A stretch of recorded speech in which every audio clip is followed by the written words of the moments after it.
Yeah, Jordan, this is the first time we've talked to you since you made your decision to return. Just what went into that, and how excited are you for your senior year? Yeah, I'm very excited to return. I plan to come back to get my degree in December and hopefully compete for another national championship this year as well with this team.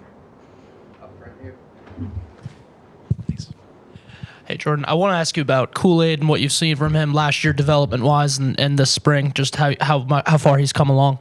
He's coming along very well.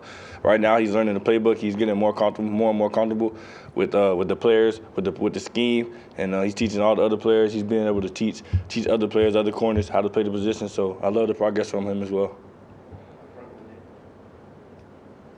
Yeah, another corner, Eli Ricks joined the team this offseason. I mean, what stands out to you about him so far? Yeah, also he's learning the playbook. He just got here. We know that, but every day he's getting better and better. He's been in the playbook. He's learning, getting more comfortable out there, and he's playing faster as he gets more comfortable. So we're loving the progress from him as well. There's a whole lot of starters back on defense. Just how are the expectations adjusted or maybe raised because of that? Yeah, the big thing is leadership. Leading all the guys. I know we have a lot returning, but we have to stay humble, keep everybody in their right mind every day in practice. Go out there, practice hard, practice harder and harder. The offense is gonna challenge us, so we got to go out there. Bryce Heisman Award winner, he's gonna check, keep us on our toes. So just staying focused. Yeah, who's the hardest hitter in the secondary, if you have to judge? I think we have a lot of hard hitters, but there's a couple guys who stick out, like BB and DeMarco. Those are probably like the two hard hitters. I think they have some concussions or something. They need to check themselves. Be hitting too hard. We heard from Henry and DJ last week, and they both cited unfinished business for their decisions to return. I think you said the same thing when you announced your decision too. Just, is that something you guys collectively talk about, or is that just kind of what fuels you individually?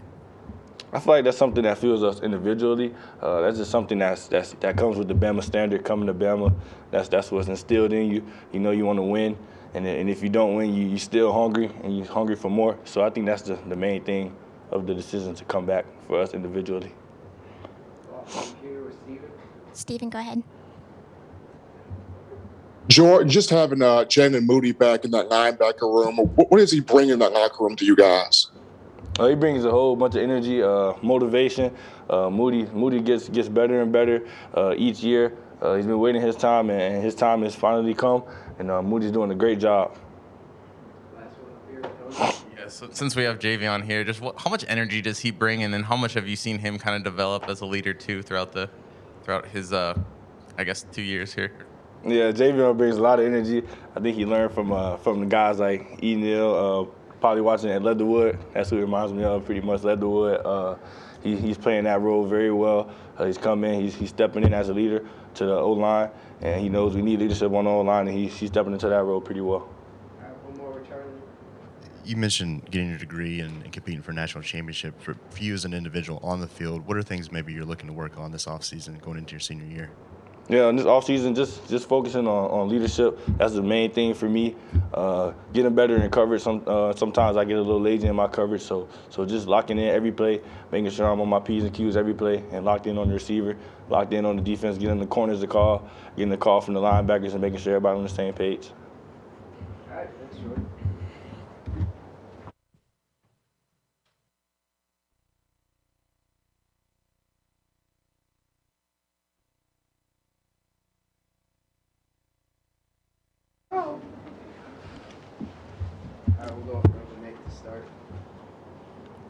Hey, Javion, Coach Saban has talked about how you could be someone who's a guard or a tackle. I mean, how comfortable do you feel at both, or maybe what are the strengths you feel like you would have for both spots?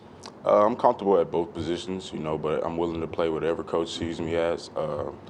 Last year, you all saw me at guard a lot. Freshman year, I was at tackle. Learning those two spots is definitely something that'll increase pro value. So it's really up to Coach Saban and whatever he decides for me to play. I know it hasn't been long, but what's it been like working with Coach Wolford these first few practices? Coach Wolf, that's my guy. I committed to him in high school, actually, when he was at South Carolina. So it's been great. He has a lot to offer. He teaches us a lot. He pushes us a lot in practice, and it's a new experience, but it's definitely one worth trying. I've got two. First off, just like what do you like to bring to the offensive line group, maybe from an energy standpoint? Fritz looks like you're a guy that likes to have a lot of fun. Oh, most definitely. You know, when we out practice and, you know, we popping a 20-yard run here, 20-yard run there, you know, I want to get a little hype. I want to have, you know, the guys celebrate because it's important to have fun still. I mean, of course, this is a business, and that's how we approach it every day, but it's important to have a little fun. So, yeah, I might jump up every now and then, you know, get a little yell in, something simple. And I was disappointed because your fun follow on Twitter. As I saw you deleted all your posts and all your posts on Instagram. What's the rationale behind that? And kind of like, does that have anything to do with your mindset heading into this season? Nah, just, you know, shifting away from the media, trying to shift more towards, you know, being where my feet are, not paying too much attention to the outside noise and being focused. Yeah, what's maybe the best thing that you've learned or the best advice that Evan Neal has given you with your time with him? Oh, I got a lot.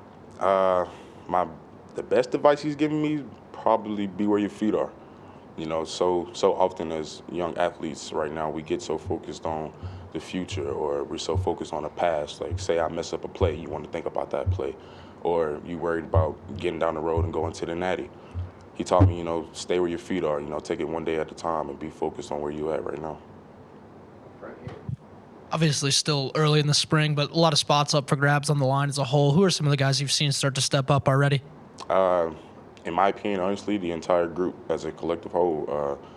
Obviously, it's still early in the spring, so nothing's really set. But I've definitely seen J.C. Latham take a step forward. Damian George, Seth McLaughlin, a huge step forward. A lot of guys, Kendall Randolph, Amari Kite. It's really the whole group as a collective whole. We're all moving together forward, and it's fun to watch.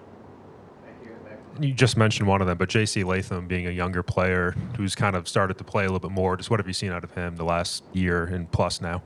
He's picked up his intensity. He's picked up his focus. You know, he's a lot more mature now. He's very, very well-rounded. He could play inside, outside, both sides, actually. He's learning a lot from us, and we're learning a lot from him as well. Being a returning starter, just where do you think the offensive line needs to improve this offseason going into 2022? Everywhere.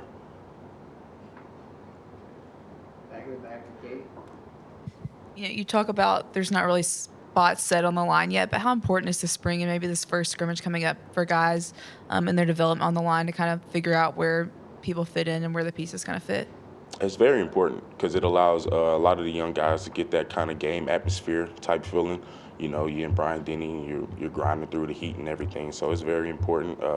We all know the spring is one of the times that coaches take their time to look out to see who could be a potential impact player for the season coming up. So it's very important. Go ahead, Steven. I know he just got here, but what has made Jahmyr Gibbs stand out just immediately as a running back? Everything. Excellent vision, nice cuts. He's a very strong interior blocker. I mean, he's a leader, shows by example. You know, Jahmyr really has it all, and I'm excited to block for him. Anything else, guys? All right.